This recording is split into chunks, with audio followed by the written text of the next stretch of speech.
started with a dinner. Just a simple dinner. Something I wanted to do out of kindness, or maybe habit.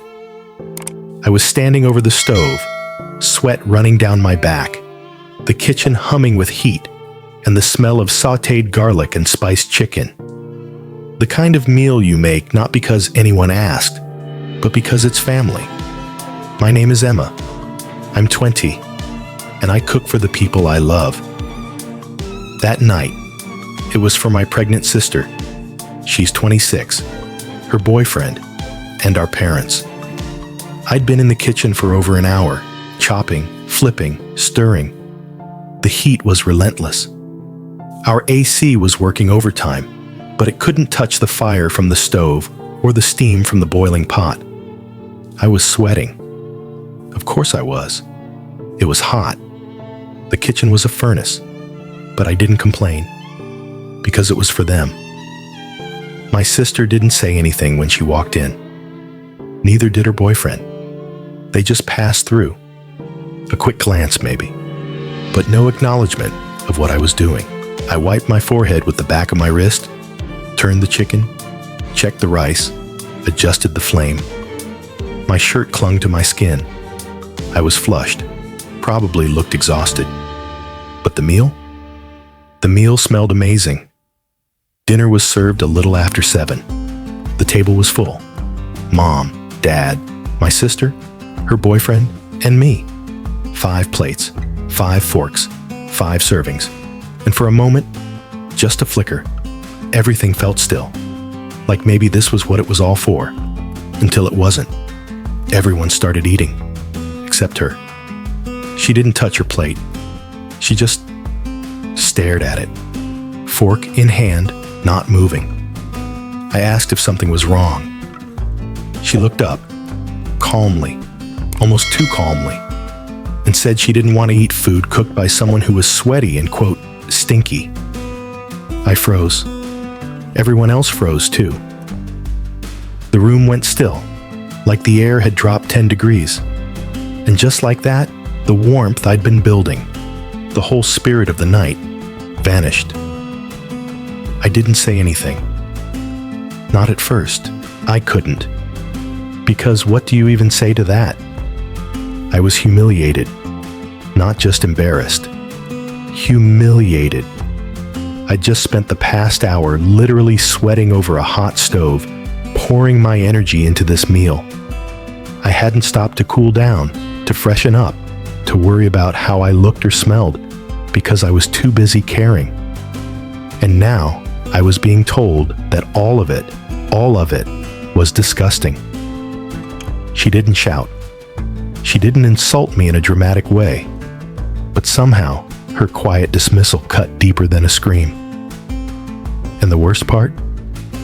No one else said anything. Not Mom. Not Dad. Not her boyfriend. They just kept eating. The dinner that was supposed to bring us together? It turned cold before it ever had the chance. I pushed my food around with my fork, barely tasting it. My appetite was gone. My heart was pounding in my ears, and I could feel the sweat on my neck drying into something cold and bitter.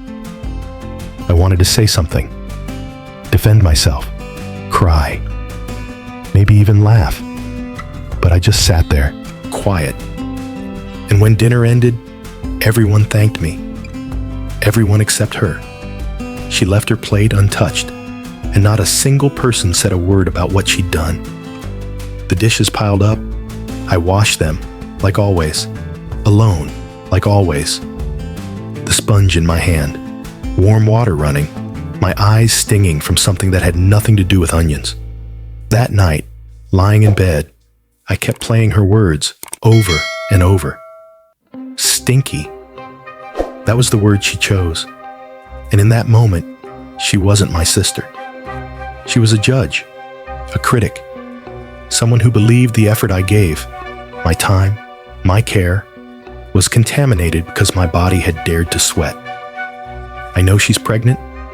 I know pregnancy changes things, hormones, emotions, smell sensitivity. I've read the articles. I've listened to the stories. But does pregnancy give someone the right to humiliate you? To make you feel unworthy? I don't know. I do know that cooking in a hot kitchen makes you sweat. That professional chefs in every restaurant sweat through their shirts during rush hour. That meals are prepared by people, actual people, with bodies, with heat, with imperfections. Does my sister think the food she orders from her favorite takeout place is made in an air-conditioned spa? Does she imagine chefs don't get hot, or tired, or human? What hurt wasn't just her comment. It was the silence that followed. My mom didn't defend me. My dad didn't check in. Her boyfriend didn't say, "That was kind of rude." They all just let it hang there. Like I was expected to swallow that insult along with my dinner. Maybe I'm being too sensitive. Maybe I should have said something. But all I could feel was shame. And now I don't know what to do. Do I stop cooking for them? Do I bring it up? Demand an apology? Or do I just keep doing what I've always done? Quietly, kindly, invisibly. It's strange how one sentence, one offhand comment, can reframe an entire relationship. I used to think my sister and I were close. Now, I wonder if she sees me as anything other than a servant in an apron. I keep remembering her face, blank, dismissive, like I was gross, like I was unclean. And yet, I know I washed my hands. I know I was careful. I know I poured love into that meal. But love doesn't matter when someone's made up their mind that your sweat makes you dirty. And that breaks my heart.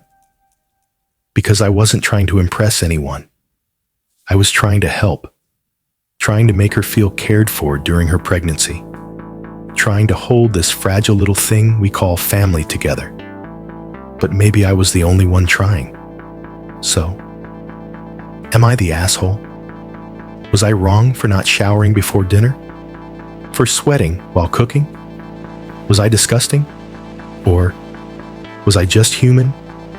And if being human, sweaty, tired, emotional, makes someone lose their appetite, what does that say about them? I don't have the answer, but I haven't cooked since. And maybe I won't. At least not for people who can't tell the difference between body odor and love. Maybe it's time someone else took a turn in the kitchen.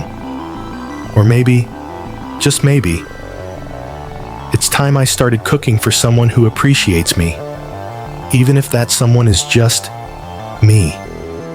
So, tell me, am I the asshole? Or was I just trying to feed a family that forgot what it means to be grateful? Wow, that one hits hard. This story isn't about hygiene. It's not about whether someone was too sweaty to cook. It's about respect. About how easy it is to overlook the quiet ways people love us. It's about labor, invisible labor, and how it so often goes unnoticed until someone decides to criticize it. Emma cooked out of care, out of loyalty, out of love, and she got shame in return.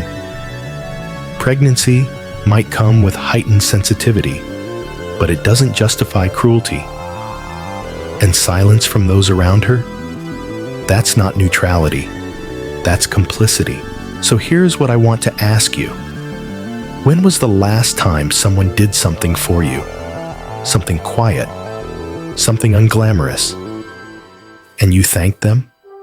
And when was the last time you made someone feel seen for it? This story reminds us that every meal, every act of kindness, every bit of unseen labor, it all matters. So the next time someone sweats over a stove for you, tell them thank you. Tell them you see them. Because love isn't always pretty. Sometimes, love smells like dinner in a hot kitchen. Sometimes, love sweats. Let us know what you think in the comments below. Was Emma the asshole?